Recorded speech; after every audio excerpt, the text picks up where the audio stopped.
Acender a luz de casa, fazer um cafezinho e ir para o trabalho.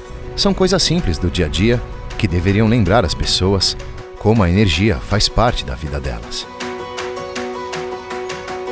Se você der alguns passos para trás, vai perceber que tudo que você usa e tudo que você compra é impactado pelo custo da energia.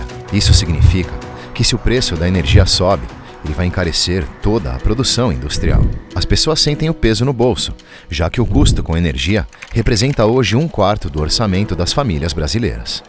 No setor elétrico, por exemplo, mais da metade do custo da energia vem de taxas, subsídios e encargos, que comprometem a competitividade da indústria e diminuem o poder de compra dos brasileiros.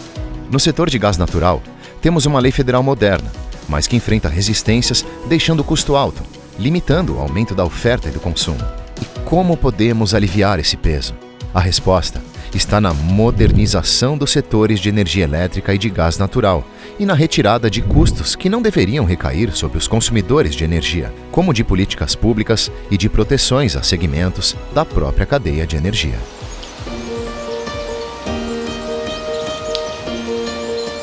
Capacidade para ter energia limpa e barata nós temos.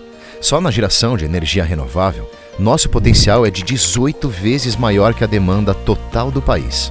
As fontes de energia limpa estão por todos os lados, no vento, na água e no sol.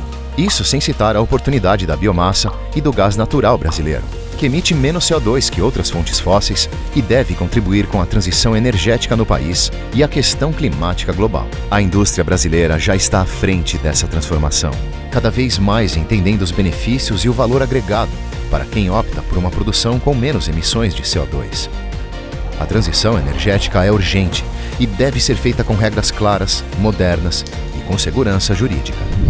É preciso rever subsídios, aumentar a competição, promover a diversidade e combater o custo com as ineficiências, muitas vezes inscritas no marco regulatório da energia elétrica e do gás natural, e avançar modernizando o setor. A Abrace mobiliza o melhor esforço da sua equipe e dos seus associados para contribuir com o debate da competitividade e da transição energética.